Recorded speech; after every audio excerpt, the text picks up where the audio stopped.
সামনে কুরবানি আসতেছে, এই জন্য আমাদের জন্য প্রয়োজন হইল কুরবানির আলোচনা করা।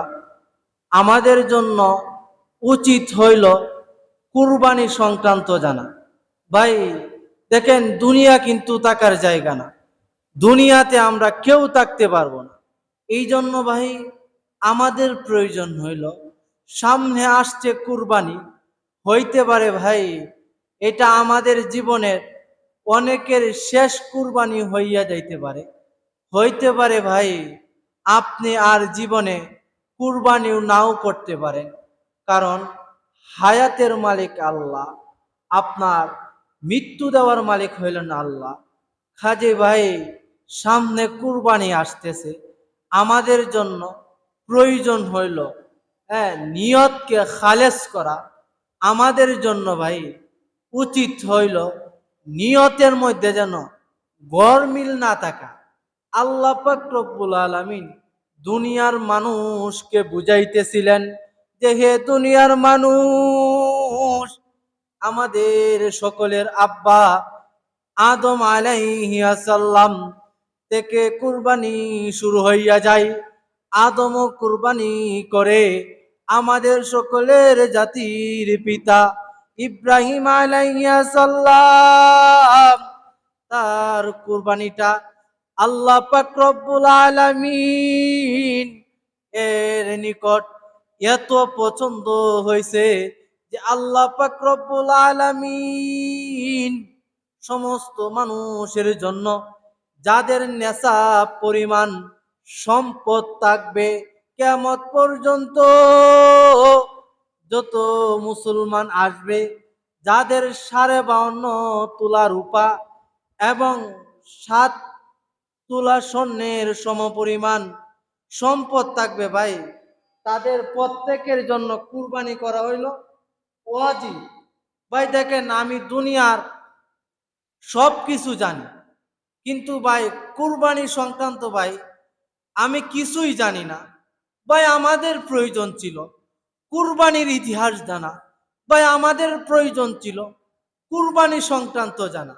ভাই আমি যখন মানুষের সাথে চলাফেরা করি, আমাদের প্রয়োজন ছিল জিজ্ঞাসা করা, ভাই বলেন তো কত টাকার মালিক হইলে কুরবানি ওয়াজিব হয়ে যায়, কুরবানি কেমনে দিতে হবে, কুরবানি কয় প্রকার, কুরবানির রসুল কি, কুরবানির তরিকা কি, কুরবানির দোয়াটা কি, কেমনে গরুটা শোয়াইতে হবে, ছুরিটা কেমনে চালাইতে হবে, সুন্নত তরিকা কি ভাই, গরুটা কোন গরু কিনলে ভালো হয়, একা দিলে উত্তম নাকি 7 জনে মিলিয়া দেওয়া উত্তম, একটা ছাগলের মধ্যে ভাই কতজন শরিক হইতে পারবে, একটা উটের মধ্যে ভাই কতজন শরিক হইতে পারবে।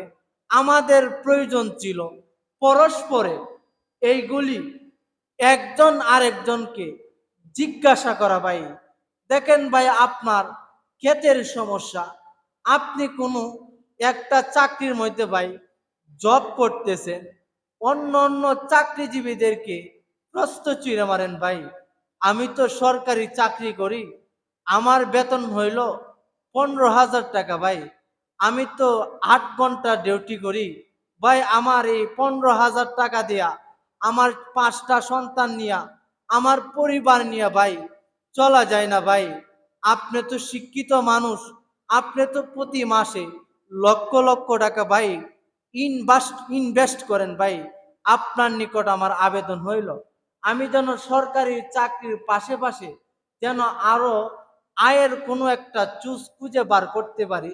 এই জন্য ভাই আপনি আমাকে পরামর্শ দিন। ভাই যারা লক্ষ টাকার মালিক তাদের কাছে আমরা অবশ্যই পরামর্শ করি। আপনার ক্ষেতে পোকা ধরছে, যারা অভিজ্ঞ প্রাপ্ত কৃষক তাদেরকে আপনি জিজ্ঞাসা করেন, ভাই আমার ক্ষেতের মধ্যে পোকা ধরছে, ভাই আপনি আমার সাথে ধান ক্ষেত করেন, ভাই আপনার কানিতে অনেক বেশি দান হয়, আপনি যে ক্ষেতের আপনার ধানের বিচি পালাইলেন, আমি তো সেই দানেই পালাইলাম, একই দান পালাইলাম, কিন্তু ভাই আপনার ক্ষেতের মধ্যে ভাই ধান বেশি হইতেছে, আমার ক্ষেতের মধ্যে ভাই ধান কম হইতেছে।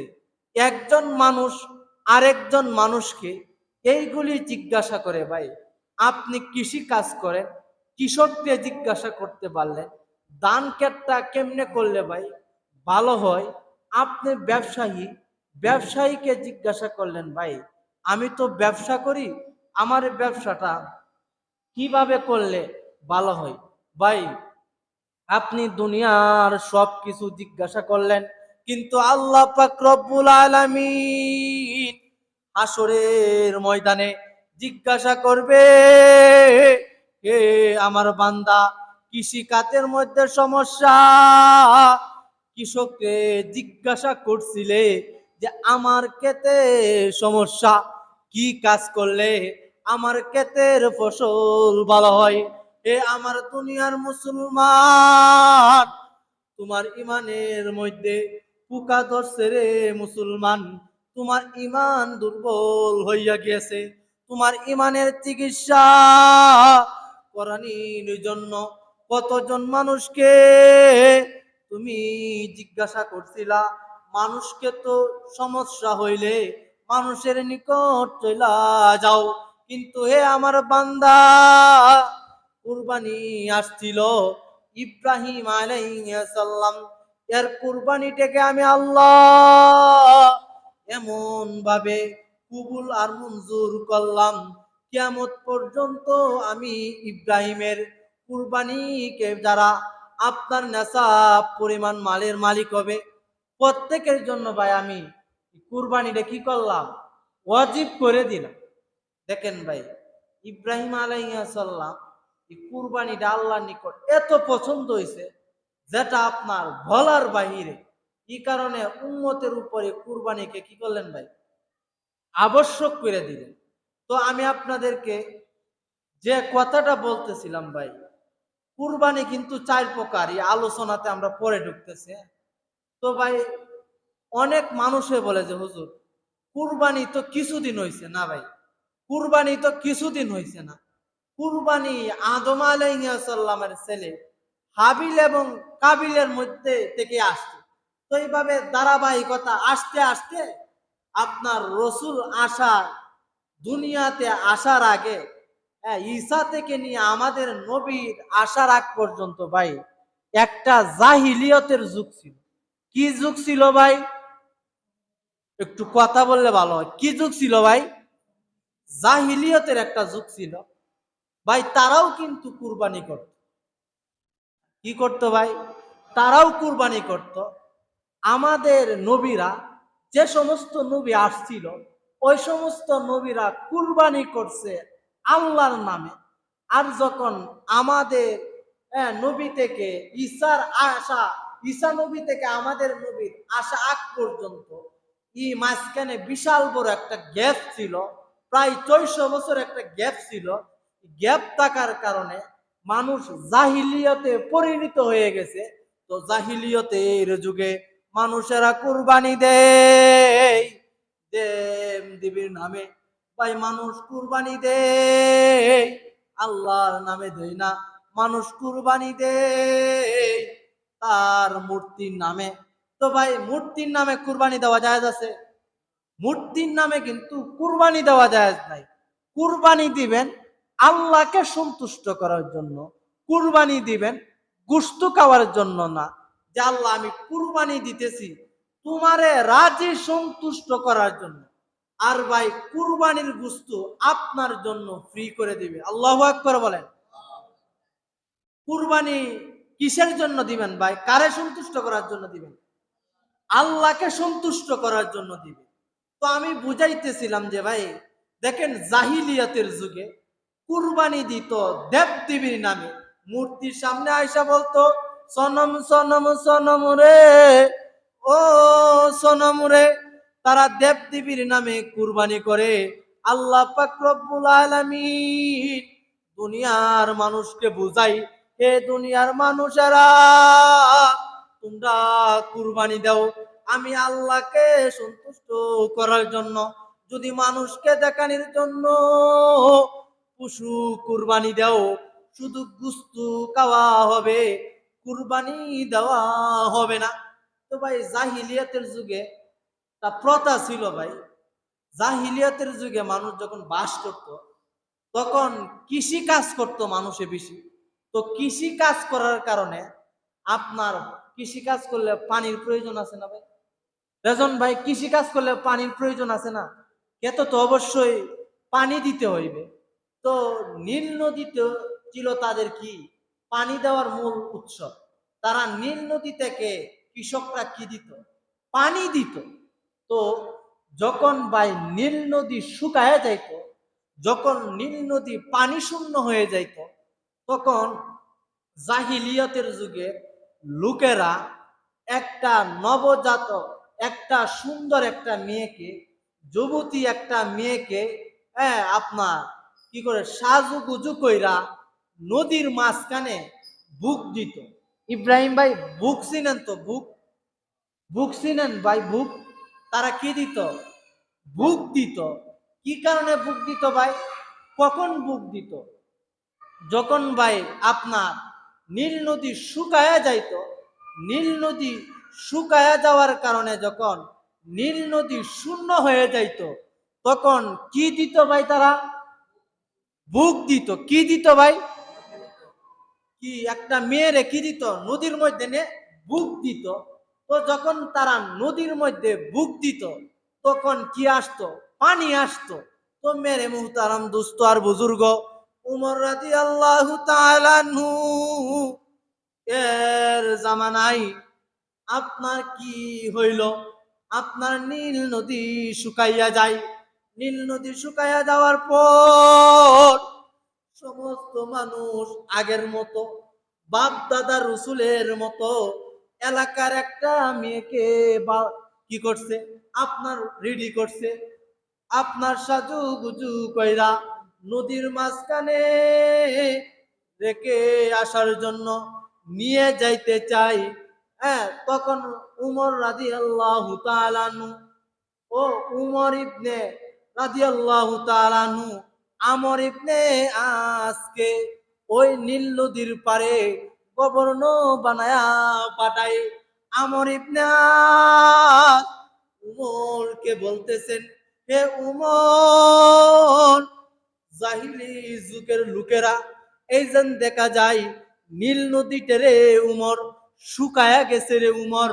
এই নীল নদী শুকায়া যাওয়ার কারণে তারা একটা মেয়েকে সাজুগুজু কইরা নদীর মাঝখানে বুক দেওয়ার জন্য নিয়ে যাইতেছে। তখন উমর বলে, মেয়েকে নেওয়া যাওয়ার কোনো প্রয়োজন নাই, আমি একটা চিঠি লেখা দিব।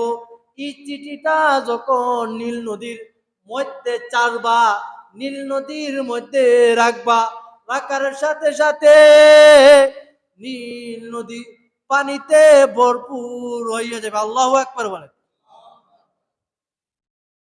তো ভাই নীল নদীতে কি করলেন? উমর রাদিয়াল্লাহু তাআলা নিকট উমর ইবনে আস রাদিয়াল্লাহু তাআলা গেলেন। যাওয়ার পর এই কাহিনী শুনাইলেন। উমর রাদিয়াল্লাহু তাআলা একটা চিঠি লিখলেন। চিঠিটার মধ্যে কি লেখা ছিল ভাই? চিঠির মধ্যে লেখা ছিল, বিসমিল্লাহির রহমানির রহিম। উমর রাদিয়াল্লাহু তাআলা আনহু চিঠির মধ্যে বিসমিল্লাহ লেখেন। লেখার পর বলতেছে, হে নীল নদী, হে নীল নদী, তুই যদি আপনার তুই যদি আল্লাহর হুকুমে হয়ে থাকস, তাহলে চিঠি পালার সঙ্গে সঙ্গে নীল নদীতে পানি ভরপুর হয়ে যাবে। আর যদি হে নীল নদী তুই আল্লাহর হুকুমে না চলস, শয়তানের হুকুমে চলস, তাহলে পানি আসবে না। উমর রাদিয়াল্লাহু তাআলা আনহু উমর ইবনে আসের কাছে একটা বিসমিল্লাহির রহমানির রহিম একটা চিঠি দিলেন এবং উমর ইবনে আসকে বলেন, হে উমর ইবনে আস, চিন্তা নাই, পেরেশানি নাই, এই চিঠিটা নিয়া নীল নদীতে পালার সঙ্গে সঙ্গে পানি ভরপুর হয়ে যাবে। আল্লাহু আকবার বলেন। যখন ভাই উমর ইবনে আস চিঠিটা নিয়ে গেলেন এবং মানুষকে বললেন, হে লোক সকল, এখন থেকে তোমাদের আর বুক দেওয়ার প্রয়োজন নাই, এখন থেকে তোমাদের আর কোনো মহিলাকে বুক দিতে হবে না। উমর ইবনে খাত্তাব, যিনি অর্ধ পৃথিবীর বাদশা, তিনি একটা চিঠি দিছেন। এই চিঠিটা যদি আমি নীল নদীতে রাখি, নীল নদীতে রাখার সঙ্গে সঙ্গে নীল নদী পানিতে ভরপুর হয়ে যাবে। আল্লাহু আকবার বলে। তো উমর ইবনে আস চিঠি নিয়ে আসলে, চিঠি নিয়ে আসার পরে মানুষের নিকট কৌতূহল জাগলো, মানুষের নিকট কি জাগলো ভাই? কৌতূহল জাগলো। মানুষ বলতেছে আজীবন আমরা বুক দিছি একটা মেয়েকে, আর এখন উমর একটা চিঠি লেখছে, এই চিঠিটা নদীতে পালার সঙ্গে সঙ্গে নীল নদী নাকি পানিতে ভরপুর হয়ে যাবে। এই দৃশ্যটা দেখার জন্য, এই বিষয়টা উপলব্ধি করার জন্য লাখো লাখো জনতা নীল নদীর পারে আইসা বীর জমাইছে। আল্লাহু আকবার। চিঠির মধ্যে কি লেখা ছিল ভাই? একটু বিসমিল্লাহটা জোরে বলেন ভাই, কি লেখা ছিল ভাই? বিসমিল্লাহির রহমানির রহিম। হাজার হাজার মানুষ, লাখো লাখো মানুষ নীল নদীর পারে আইসা বীর জমাই। উমর কি বিষয় দেখাবে? লাখো লাখো মানুষ আইসা নীল নদীর চতুর পারে আইসা দাঁড়াইলেন এই তামাশা দেখার জন্য। উমর ইবনে রাদিয়াল্লাহু তাআলা আনহু, উমর ইবনে আস রাদিয়াল্লাহু তাআলা আনহু যখন এই চিঠিটা নীল নদীতে পারলেন, পালার সঙ্গে সঙ্গে নীল নদী পানিতে ভরপুর হয়ে যায়। আল্লাহু আকবার বলে। নীল নদীতে কি ছিল না ভাই? পানি ছিল না। আর এই উমরে বিসমিল্লাহির রহমানির রহিম লেখা একটা চিঠি পাঠাইছে, আর এই চিঠিটা নীল নদীতে পালার সঙ্গে সঙ্গে কি কইছে ভাই? নীল নদী পানিতে ভরপুর হয়ে গেছে। ভাই আমি আপনাদেরকে বুঝাইতেছিলাম যে ভাই, আমি আপনাদেরকে যে কথাটা বলতেছিলাম যে জাহিলিয়াতের যুগে মানুষ দেব দেবীর নামে কি দিত ভাই? কুরবানি দিত। দেব দেবীর নামে কি দিত ভাই? কুরবানি দিত। তো কুরবানি একমাত্র আল্লাহর নামে দেওয়া যাবে। কুরবানি শুধু আল্লাহর নামে দিতে হবে। অন্য কারো নামে যদি আপনি কুরবানি দেন, তাহলে ভাই আপনার কুরবানি সহি হবে না। এই জন্য আমাদের প্রয়োজন ছিল কুরবানির ইতিহাস জানা, কুরবানি বিষয়ে জানা।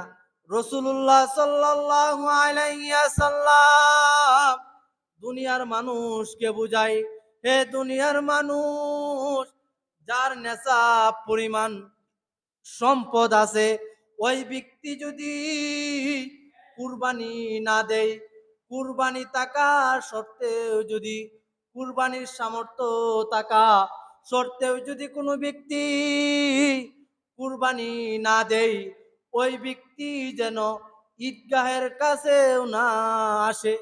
ভাই আমাদের নবী উম্মতকে বুঝাইতেছিলেন যে হে দুনিয়ার উম্মত, কোনো ব্যক্তির যদি নেশাব পরিমাণ,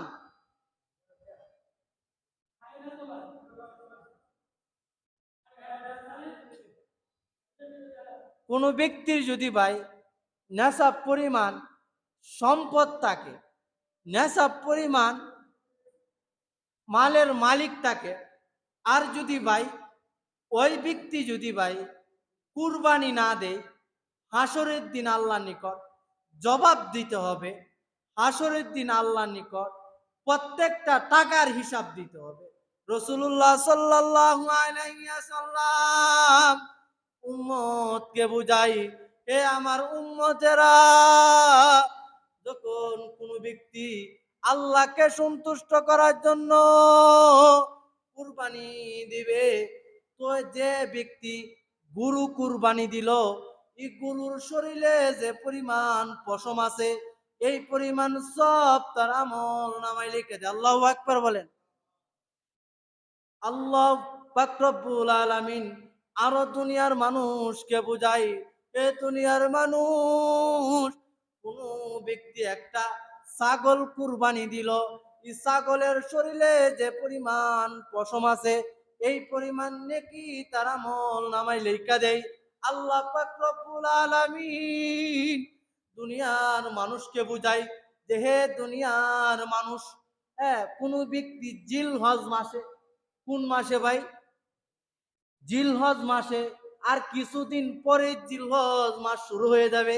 আমার কোনো বান্দা যদি জিলহজ মাসে একটা রোজা রাখে, জিলহজ মাসে যদি আমার কোনো বান্দা রোজা রাখে, আল্লাহ পাক রব্বুল আলামিন প্রত্যেক বছরে নফল রোজা রাখলে যে পরিমাণ সব, এই পরিমাণ সব তার আমল নামায় লিখে দেয়। আল্লাহু আকবার বলে।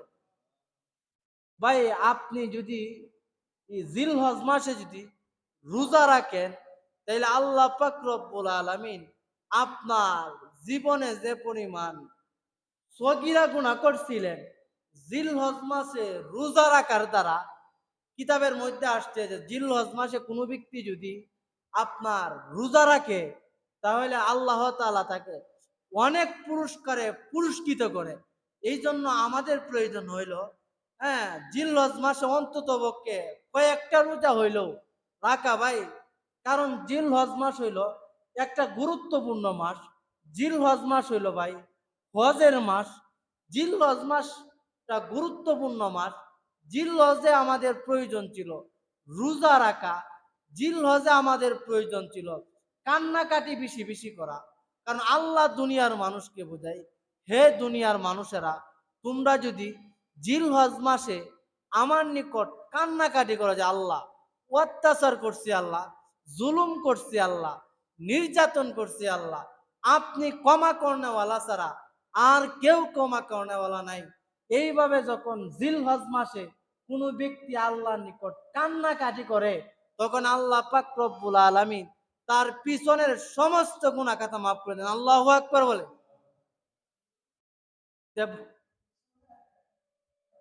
তে ভাই আমাদের প্রয়োজন ছিল জিলহজ মাসের সংক্রান্ত জানা, জিলহজ মাসের আলোচনা বেশি বেশি করা। তো যাই হোক ভাই, আমি আজকে আলোচনা করব কুরবানি হইল 4 প্রকার। ভাই কুরবানি কয় প্রকার ভাই? একটু হানা জুড়ে বলতে হবে, কুরবানি কয় প্রকার? কুরবানি হইল 4 প্রকার। একটা হইল ওয়াজিব কুরবানি, একটা হইল নফল কুরবানি, একটা হইল মান্নতের কুরবানি, একটা হইল আপনার কাফারার কুরবানি। ভাই কুরবানি কয় প্রকার? একটা হইল ওয়াজিব কুরবানি, একটা হইল নফল কুরবানি, একটা হইল ওসিয়তের কুরবানি, আর একটা হইল আপনার মান্নতের কুরবানি। ভাই আমাদের প্রশ্ন আছে হুজুর, কুরবানি তো 4 প্রকার, 4 প্রকার কুরবানির মধ্যে এখন আপনাকে জানতে হবে ওয়াজিব কুরবানি কাকে বলে, নফল কুরবানি কাকে বলে, মান্নতের কুরবানি কাকে বলে, ওসিয়তের কুরবানি কাকে বলে। ভাই ওয়াজিব কুরবানি গোশত, নফল কুরবানির গোশত, এই 2 প্রকার কুরবানির গোশত নিজেও খাইতে পারবেন, আত্মীয় স্বজনদেরকেও খাওয়াইতে পারবেন। হ্যাঁ, আর আপনার মান্নতের কুরবানির গোশত, আর আপনার কি মান্নতের কুরবানির গোশত আর ওসিয়ত কুরবানির গোশত, এই 2 প্রকারের গোশত নিজেও খাইতে পারবেন না, আত্মীয় স্বজনদেরকে খাওয়াইতে পারবেন না। এই 2 প্রকারের গোশত বরং আপনার গরিব মিসকিনদেরকে বন্টন করে দিতে হবে। এবার বুঝে থাকলে বলুন তো কয় প্রকারের গোশত খাওয়া যায় ভাই? 2 প্রকারের গোশত খাওয়া যায়।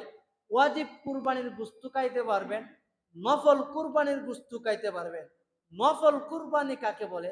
ভাই আপনার উপর কুরবানি ওয়াজিব হইছে না, সবের নিয়তে, যেহেতু কুরবানি মাস, কুরবানি দিলে আল্লাহ প্রত্যেকটা পশুর মধ্যে যে পরিমাণ রুম আছে এই পরিমাণ সব দিবে। এই কারণে ভাই আপনি কুরবানি দিতেছেন, এটা হইলো ভাই নফল কুরবানি। আপনার উপর ওয়াজিব নাই কুরবানিটা।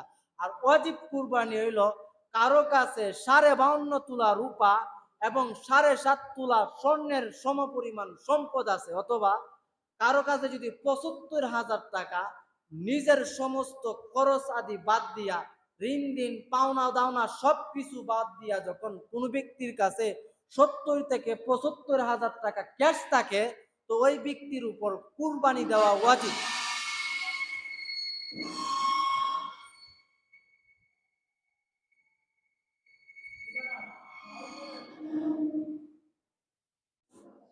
বক্সটা বন্ধ থাকে আমাদের।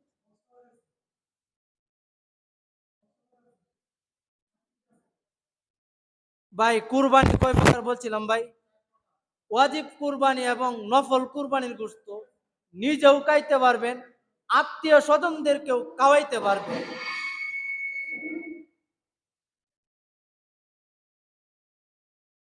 আর যে দুই প্রকার কুরবানির গোশত বললাম, আপনার মান্নতের কুরবানির গোশত আর কাফারার কুরবানির গোশত নিজেও খাইতে পারবেন না, আত্মীয় স্বজনদেরকেও কি করতে পারবেন না ভাই। বক্সটা খুলে বলেন দেখতে ভাই, পাঁচটি ডিস্টার্ব করতে বক্স দেওয়ার প্রয়োজন নাই তো, ক্লিপটা খুলে বলেন।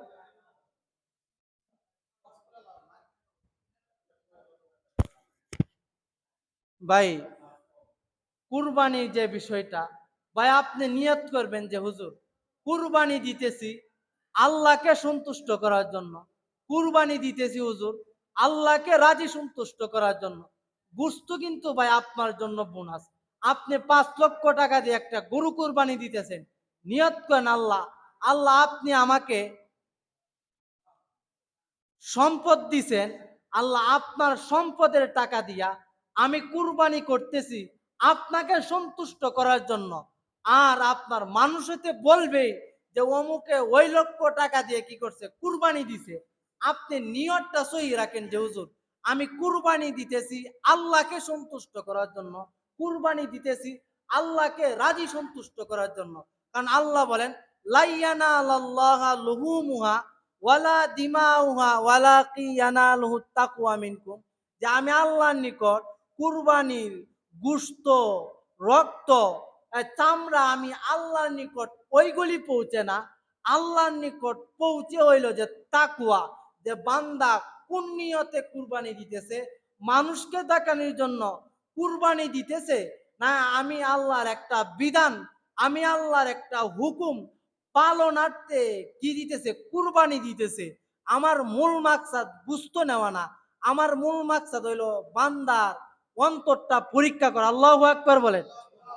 ভাই আমি মুসলমানের সন্তান, আমি যখন বাজারে যাইব, তো বাজারে যাওয়ার সময় একটা হৃষ্টপিষ্ট মানে সুন্দর দেখে কি করব, একটা গরু কি করব, ক্রয় করব। আমি ভাই এমন একটা গরু কিনছি যে গরুটা ভাই ল্যাংড়া, হাঁটতে পারে না। আমি ভাই এমন একটা গরু কিনছি যে গরুটার ভাই কান কাটা। আমি ভাই এমন একটা মোটা তাজা গরু কিনছি যে গরুর কিনাই ভাই দাঁত নাই। আমি এমন একটা গরু কিনছি যে গরুর শুধু হাড্ডিগুলি দেখা যায়। আমি এমন একটা গরু কিনছি যে গরুটা সর্বদাই ময়লা আবর্জনা খায়। ইসলাম বলে এই সমস্ত গরু দ্বারা কি হয়ে যেত না, কুরবানি সই হইতো না। আপনি এমন একটা গরু কিনেন যে গরুটা দেখতে সুন্দর দেখা যায়, যে গরুটা দেখতে আপনার অনেক চমৎকার দেখা যায়। কারণ ইসমাইল আলাইহিসসালাম কিন্তু ভাই অনেক সুন্দর কি ছিলেন, একটা মানুষ ছিলেন। আপনি একটা সুন্দর দেখে একটা গরু কিনেন, আপনি একটা স্বাস্থ্যমান কি করেন, একটা গরু কিনেন আর নিয়ত করেন যে আল্লাহ আমি কুরবানি করতেছি আপনাকে রাজি সন্তুষ্ট করার জন্য। আর ভাই আমাদের প্রশ্ন আছে যে হুজুর আমি তো কুরবানি দিতেছি, কুরবানির গোশত কি 3 ভাগে বন্টন করার প্রয়োজন আছে কিনা? ভাই মাসালা ভালো করে জানেন, একটা হইলো মুস্তাহাব আর একটা হইলো আপনার ওয়াজিব। দুইটার মধ্যে পার্থক্য আছে। ভাই মুস্তাহাব কাকে বলে? যেমন কুরবানির গোশত 3 ভাগে বন্টন করা হইল মুস্তাহাব। ভাই কি কুরবানির গোশত 3 ভাগে বন্টন করা কি ভাই? মুস্তাহাব। এবার বুঝে থাকলে বলুন তো, কোন ব্যক্তি যদি কুরবানি দেওয়ার পর 1 টুকরা গোশত কোনো আত্মীয় কেউ দিল না, 1 টুকরা গোশত কোনো দরিদ্র ব্যক্তি কেউ দিল না, আপনারা বুঝে থাকলে বলুন তো ওই ব্যক্তির কুরবানি হবে কি হবে না? হবে। ওই ব্যক্তির কি হইব? কুরবানি হইবে। 3 ভাগ করা হইলো মুস্তাহাব। কি ভাই? মুস্তাহাব এমন একটা বিষয়, দিলে সওয়াব আছে, না দিলে গুনাহ নাই। আপনি এক টুকরা গোস্ত গরিব রেও দিলেন না, এক টুকরা গোস্ত আত্মীয় স্বজনকেও দিলেন না, সমস্ত গোস্ত আপনার ফ্রিজে মোজাইক করে রাখলেন, এটা জায়েজ আছে না নাই? জায়েজ আছে। একটা হইলো জায়েজ আছে, আর একটা হইলো অনুচিত। ভাই দেখেন, আপনি গরু কুরবানি দিছেন, গরুর গোস্তগুলি আল্লাহ কিন্তু নিয়ে গেছে না, আল্লাহ আপনাকে গরুর গোস্তগুলি আপনাকে দিয়ে দিছেন। এই জন্য আপনার জন্য উচিত হইল 3 ভাগের 1 ভাগ যদি গরিব কেউ না দেন, হ্যাঁ, আপনার 3 ভাগের 1 ভাগ যদি আত্মীয় স্বজন কেউ না দেন, তাহলে সমস্যা নাই। কিন্তু ভাই প্রশ্ন হইল যে আমাদের প্রয়োজন হইল, আল্লাহ আমাকে সমস্ত গুস্ত আল্লাহ আমারে দিয়ে দিছে, আর আমি 3 ভাগ না দেই, কিছু অংশ কি গরিবদেরকে দিতে পারবো না, কিছু অংশ কি আত্মীয় স্বজনদেরকে দিতে পারবো না। এই জন্য ভাই আমাদের প্রয়োজন হইল 3 ভাগের 1 ভাগ, 1 ভাগও যদি না দেই, অন্তত পক্ষে কিছু হইলেও আত্মীয় স্বজনকে দেওয়া, কিছু হইলেও আপনার কি করা, কিছু হইলেও আপনার গরিবদের মধ্যে কি করা, বন্টন করা। আপনি যদি না দেন তাহলে কি হবে না, গুনাহ হবে না, বরং আপনার জন্য এই কাজটা উচিত হয় না। যে আল্লাহ আপনাকে সব বস্তু দিতে পারলো, আর আপনি গরিবকে কিছু দিতে পারলেন না। ভাই আপনি গরিবরে কিছু অংশ দিতে পারলেন না, এটা আপনার জন্য কি হয় না, উচিত হয় না। এই জন্য আমাদের প্রয়োজন ছিল কুরবানির করার পরে কিছু যদি সম্ভব হয়, তাহলে কুরবানির গোশতকে 3 ভাগে বন্টন করবেন। 1 ভাগ গরিবকে দিয়ে দিবেন, আরেক ভাগ আত্মীয় স্বজনকে দিবেন, আরেক ভাগ কি রাখবেন, নিজে রাখবেন। এটা হইলো মুস্তাহাব, করলে সওয়াব আছে, না করলে গুনাহ নাই। করলে সওয়াব আছে, না করলে গুনাহ নাই। আপনি যদি 1/3 কিছু অংশ দেন, তবু কি নাই, সমস্যা নাই। যে 3 ভাগ, 3 ভাগে বিভক্ত করতে হবে, বিষয়টাও কিন্তু এমন নাই, কিছু অংশ দিলেও চলবে। আর আমাদের প্রশ্ন আছে, হুজুর কুরবানির গোশত কি ফ্রিজে রাখে কতদিন খাওয়া দেবে? কুরবানির এই বছরের কুরবানির গোশত আগামী বছর খায়েন, ইসলাম বলে কি নাই, কোনো সমস্যা নাই। এই জন্য আমাদের প্রয়োজন ছিল কুরবানির মাসালাগুলি জানা। কুরবানি সংক্রান্তে আমার আপনার উচিত ছিল এইগুলি কি করা, বেশি বেশি জানা। কোন কোন প্রাণী দ্বারা কুরবানি করা যায়, এবং কুরবানির পশুর বয়স কত হতে হবে। ভাই আমি মুসলমান, আমি কুরবানি দেম, কোন কোন প্রাণী দ্বারা কুরবানি দেম? ভাই উট, উট, ছাগল, বেড়া, দুম্বা, গরু, হ্যাঁ, মহিষ, 6 প্রকার প্রাণী দ্বারা কুরবানি করা যায় আছে। আপনার উটের বয়স কমপক্ষে 5 বছর হইতে হবে, আর 5 বছরের চাইতে যদি একদিন কম হয়, এমন উট দ্বারা কুরবানি করা জায়েজ নাই। আরেকটা হইলো আপনার মহিষ এবং গরু, মহিষ এবং গরুর বয়স কমপক্ষে 2 বছর হইতে হবে। মহিষ এবং গরুর বয়স যদি 2 বছরের চেয়ে একদিন কম হয়, এমন মহিষ এবং গরু দ্বারা কুরবানি দেওয়া ইসলাম বলে জায়েজ হবে না। আর ছাগলের বয়স যদি 1 বছরের চাইতে একদিন কম হয়, এমন ছাগল দ্বারা কুরবানি করা কি হবে না, জায়েজ হবে না।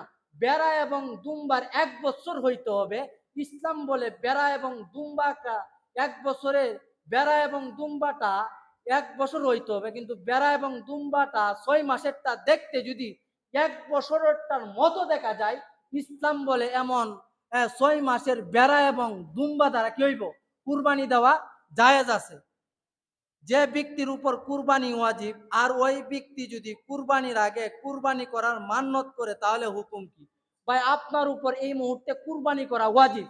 এখন আপনি নিয়ত করছেন, আল্লাহ আমার যদি ছেলেটা যদি বিদেশ যাইতে যাইতে পারে, তাহলে আল্লাহ আমি কুরবানি করাম। তাহলে ভাই এই জায়গায় আপনার ছেলে বিদেশ চলে গেল, তাহলে আপনাকে 2টা কুরবানি দিতে হবে। একটা হইলো আপনার নেশাব পরিমাণ মালের মালিক, এই কারণে একটা কুরবানি দিতে হইবে। আরেকটা হইলেন আপনার মান্যত পূরণ হয়েছে, মান্যত পূরণ করার জন্য আরেকটা কুরবানি দিতে হবে। তাহলে টোটাল কয়টা কুরবানি দিতে হইবে ভাই? 2টা কুরবানি দিতে হবে। যদি কোনো ব্যক্তির উপর কুরবানি ওয়াজিব, আর ওই ব্যক্তি যদি নিজের নামে কুরবানি না করে, পিতা মাতা বা অন্য কারো নামে কুরবানি করে, তাহলে কুরবানি জায়েজ হবে কিনা? ভাই আপনার ছেলে ইতালি থাকে, আপনার ছেলে লন্ডন থাকে, আপনার ছেলে হইল শিল্পপতি, আর আপনার বাবা কি নেশাব পরিমাণ মালের মালিক নাই, আপনার উপর কুরবানি ওয়াজিব, আপনার ছেলে আপনার পক্ষ থেকে কুরবানি দিতেছে, এই কুরবানি কি হইতো না ভাই? সহি হইতো না। কারণ বাবা তো নেশাব পরিমাণ মালের মালিক না, নেশাব পরিমাণ মালের মালিক হইলো ছেলে। কুরবানি ওয়াজিব হইলো ছেলের উপরে। এখন যদি কোনো ব্যক্তি আপনার বাবার নামে বাবার পক্ষ থেকে কুরবানি দেয়, তাহলে কি হইতো না ভাই? কুরবানি ওয়াজিব হইতো না। ভাই আমার পেটের মধ্যে কি দা, এখন আমার বাবার পেটের মধ্যে কি দা, বুঝে থাকলে বলুন তো। আমি আমার বাবার কানা আর আমি কাইলে কি আমার বাবার পেট পড়বো? পেট ভরতো না। তদ্রুপ তেমনি ভাবে আপনার বাবা যদি নেশাব পরিমাণ মালের মালিক না হয় আর ছেলে যদি নেশাব পরিমাণ মালের মালিক হয়, তাহলে ছেলের পক্ষ থেকে কুরবানি দিতে হবে। বাবার উপর কুরবানি কিনা ভাই ওয়াজিব না। কেন ওয়াজিব না ভাই? বাবা তো নেশাব পরিমাণ মালের মালিক না। আর আপনি যদি বলেন আমার বাবা নেশাব পরিমাণ মালের মালিক না, ঠিক আছে, আমি যেহেতু আমার উপরে কুরবানি ওয়াজিব, আমি যেহেতু নেশাব পরিমাণ মালের মালিক, কাজে আমার বাবার নামেও দিব, আমার নামে দিব, কাজে আপনার কুরবানিটা ওয়াজিবটা আদায় হয়েছে। আর আপনার বাবার নামে যারা একটা দিলেন, এটা আপনার কি হইল? নফল কুরবানি হইল। কুরবানি কুরবানি পশু ক্রয় করার পর যদি হারিয়ে যায় অথবা চুরি হয়ে যায়, তাহলে তার হুকুম ভাই? আপনি একটা 1 লক্ষ টাকা দিয়ে একটা কি করলেন ভাই? গরু কিনলেন। গরুর পর কিনার পরে আপনার চুরি করে নিয়ে গেল, অথবা আপনার গরুটা হারায় গেল, তাহলে ইসলাম কি বিষয়ে সমাধান দেয়? ইসলাম বলে আপনি যদি সমর্থবান হয়ে থাকেন, আপনার কাছে যদি হ্যাঁ টাকা পয়সা থাকে, তাহলে উচিত হইল কি করা? আরেকটা গরু ক্রয় করে কি করা? কুরবানি দেওয়া। আর যদি আপনি সমর্থবান না হয়ে থাকেন, তাহলে আপনার কুরবানি কি করতে হবে না? দিতে হবে না।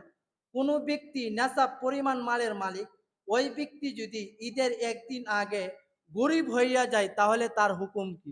ভাই আপনি ইসলামী ব্যাংকে 50 লাখ টাকা রাখলেন, আল্লাহ না করুক ইসলামী ব্যাংক বা ঈদের একদিন আগে দেউলিয়া হয়ে গেছে, অথবা আপনি ডাচ বাংলাতে টাকা রাখলেন, অথবা ঘরের কোনো সিন্ধুকের মধ্যে আপনি টাকা রাখলেন 50 লাখ বা 70 থেকে 75 হাজার টাকা, কিন্তু ভাই আপনার সিন্ধুকের বক্স খুললে চুরে টাকা চুরি করে নিয়ে গেছে।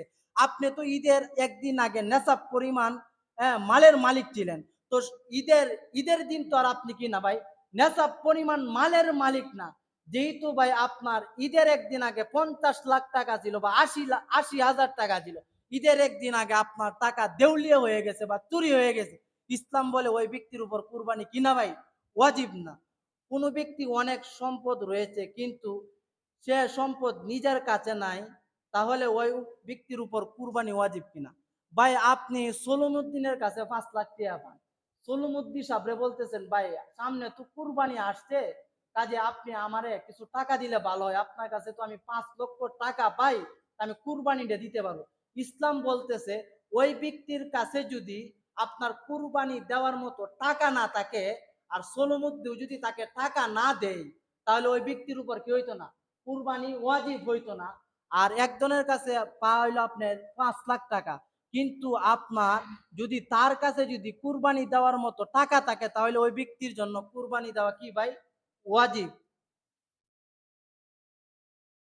কুরবানি আর গোস্ত বিক্রয় করা জায়েজ আছে কিনা?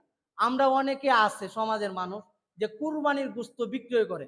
আসলে ভাই কুরবানির গোস্তটা আল্লাহ আপনাকে দিছে ভাই। আপনি আমার একটা কি দিলেন? মোবাইল কিনে দিলেন। এই মোবাইলটা যদি আমি আরেকজনের কাছে বিক্রি করে দেই, আপনি শুনতে যদি জানতে পারেন যে আপনার মোবাইলটা আমারে হাদিয়া দিছেন, আমি অন্যজনের কাছে বিক্রয় করে দিছি, তাহলে আপনি একটু কষ্ট পাবেন যে হুজুর আমি মোবাইলটা দিছি ব্যবহার করার জন্য, আর এই হুজুর এই মোবাইলটা অন্য জায়গা থেকে করছে, বিক্রি করে দিছে। তো ভাই আল্লাহ আপনাকে গুস্ত দিছে এগুলি নিজে খাওয়ার জন্য, আত্মীয় স্বজনকে খাওয়ানোর জন্য, গরিবকে দেওয়ার জন্য, বিক্রি করার জন্য কি দেয় না? এই গুস্ত আল্লাহকে দেয় না। কাজে কোনো ব্যক্তি যদি গুস্ত বিক্রি করে, তাহলে তার জন্য কি হইতো না? জায়েজ হইতো না। কোনো ব্যক্তি নিয়ত করেছে ছাগল কুরবানি করবে, আর ওই ব্যক্তি ছাগলের কুরবানি না করে একটি গরুতে শরিক হইলো, তাহলে তার হুকুম কি? ভাই আপনি নিয়ত করছিলেন যে হুজুর আমি একটা ছাগল কুরবানি দেন, কারণবশত আপনি ছাগলের মধ্যে যদি কুরবানি না দিয়া একটা গরুর মধ্যে শরিক হন, তাহলে আপনার কুরবানি কি হবে ভাই? সহি হবে। একটা গরুর মধ্যে সর্বোচ্চ 7 জন শরিক হইতে পারে, আর আপনার ছাগল এগুলির মধ্যে সর্বোচ্চ কি হইতে পারে? একজন শরিক হইতে পারে। শুধু হাড্ডি দেখা যায়, শুকনো দুর্বল এমন গরু দ্বারা কুরবানি করা যায় যাচ্ছে কিনা? শুধু গরুর খালি হাড্ডিটা দেখা যায় একেবারে দুর্বল, হ্যাঁ, এমন গরু দ্বারা ইসলামের দৃষ্টিতে কি নাই ভাই, কুরবানি করা জায়েজ নাই। যদি কোনো ব্যক্তি কুরবানি দেওয়ার পরে জানতে পারে যে আজ জিলহজ মাসের ৯ তারিখ, তাহলে তার হুকুম কি? একজন ব্যক্তি ভাই, ধনাঢ্য মানুষ তো, ডুপ্লেক্স বাড়ির ভিতরে থাকে, উনি ঘুম থেকে জাগ্রত হয়ে মনে করছে যে আজকে হইলো ঈদের দিন, ওই লোকটা ঈদের একদিন আগে কুরবানি দিয়ে দিল, তাহলে তার হুকুম কি? ইসলামের দৃষ্টিতে তার কুরবানি কি হয় না? সহি হয় না। কুরবানি দিতে হবে ঈদের নমাজের পরে। সর্বদাই ময়লা আবর্জনা খায় এমন পশু দ্বারা কুরবানি করা যায় কিনা? ভাই, কিছু গরু আছে যে সর্বদাই খালি ময়লা আবর্জনা খায়, আর কিছু খায় না, এমন গরু দ্বারা কুরবানি করা কি নাই ভাই? জায়েজ নাই। যাহার যে ব্যক্তি কুরবানি করবে, ওই ব্যক্তি যদি তাদের নামের তাদের নাম কি মুখে উচ্চারণ করবে এবং কাগজে লিখে নিবে। মানে ধরেন ভাই, আমি আপনাদের মহল্লায় গরু কুরবানি করতেছি, তাদের নামগুলি কি আমি মুখে উচ্চারণ করব, আবার নাকি কাগজের মধ্যে নিয়ে বলবে যে অমুক অমুক অমুক অমুক কুরবানি দিবে? আসলে ভাই, সবাই নাম যিনি কুরবানি দিবে উনার মুখে নেওয়ার প্রয়োজন নাই, এবং একটা লিস্টি করে, হ্যাঁ, অমুকের পক্ষ থেকে অমুকের পক্ষ থেকে কি নাই, কুরবানি করা লাগবে, এগুলির নাম নেওয়া কি নাই, হ্যাঁ, প্রয়োজন নাই। মুসাফির ব্যক্তির উপর কুরবানি ওয়াজিব কিনা? কোন ব্যক্তি যদি 48 মাইল রাস্তার মধ্যে কিলো দেওয়া, 58 কিলো, যদি কোনো ব্যক্তি ধরেন আপনি কুরবানির আগ মুহূর্তে কোনো জায়গাতে আপনার সফরে গেছেন, 48 কিলো এবং 48 মাইল, কিলো মাইলের হিসাব হইলো 48 মাইল, আর কিলো হইলো আপনার 79 কিলো। কোনো ব্যক্তি যদি এই পরিমাণ রাস্তা সফর করে, তাহলে ওই ব্যক্তির জন্য কি নাই, কুরবানি দিতে হবে না। কোনো গরিব ব্যক্তি যদি কুরবানি এর পশু ক্রয় করে, তারপর যদি ওই ব্যক্তি কুরবানি না দিতে চায়, তাহলে তার হুকুম। ভাই, কুরবানি যাদের উপর ওয়াজিব তো তারা তো দিবে। আর কোন দরিদ্র ব্যক্তি কুরবানি দেওয়ার কি করছে, নিয়ত করে একটা গরু কিনছে, কিনার পরে ওই লোকটা আবার চিন্তা করতেছে যে ৭০,০০০ টাকা দিয়ে একটা গরু কুরবানি করব, কিনার পরে এই চিন্তা করতেছে, বলতেছে ওই ব্যক্তি যেহেতু কিনার নিয়ত করছে, কিনছে, তারপর যদি ওই লোকটা কুরবানি না দেয়, তাহলে কি হবে? তার গুনাহ হবে। যদি কোনো সাবালেক ছেলে নেশাব পরিমাণ মালিক হয়ে যায়, তাহলে তার উপর কুরবানি ওয়াজিব হবে কিনা? মানে একটা ছেলে সবেমাত্র বালেগ হয়েছে, তো ওই ছেলেটা আপনার নেশাব পরিমাণ মালের মালিক হয়েছে, তাহলে ওই ছেলের উপর কুরবানি ওয়াজিব কিনা? কোনো সাবালেক যদি নেশাব পরিমাণ মালের মালিক হয়ে যায়, তাহলে ওই সাবালেকের উপর কি দেওয়া ভাই, কুরবানি দেওয়া কি ওয়াজিব। যদি কুরবানি না দেয়, তাহলে গুনাহ হবে। ভাই, আমি 2 মিনিটে ছেড়ে দিতেছি। যদি সম্পদশালী কুরবানি দাতা কুরবানির পশু জবাই করার আগে যদি মারা যায়, তাহলে তার হুকুম কি? এক ব্যক্তি একটা গরু কিনছে, হ্যাঁ, কিনার পরে ঈদের একদিন বা 2 দিন আগে কি করছে ভাই, মারা গেছে, তাহলে তার আপনার পরিবারের পক্ষ থেকে কি করবে, কুরবানিটা যদি সম্ভব হয় দিয়ে দিবে। আর যদি না দেয়, তাতে কি নাই ভাই, কোনো সমস্যা নাই। কোনো নাবালেগ ও পাগল ব্যক্তির উপর যদি নেশাব পরিমাণ মালের মালিক হয়, তাহলে তার উপর কুরবানি ওয়াজিব কিনা? কোনো নাবালেগ ছেলে অথবা কোনো পাগল যদি নেশাব পরিমাণ মালের মালিক হয়, তাহলে নাবালেগ ছেলে অথবা পাগলের উপর কুরবানি ওয়াজিব কিনা? নাবালেগ ছেলে এবং পাগল ব্যক্তির উপর কিনা ভাই, কুরবানি ওয়াজিব নাই। কাজে আমরা যখন গরু কিনবো, গরু কেনার পরে আমরা গরু কেনার আগে আমাদের নিয়তকে সহি করব, যে আমরা আল্লাহকে রাজি সন্তুষ্ট করার জন্য কি করতেছি ভাই, গরু কিনতেছি। কাজে আল্লাহ তাআলা আমাকে আপনাকে এই কথাগুলির উপর আমল করা তৌফিক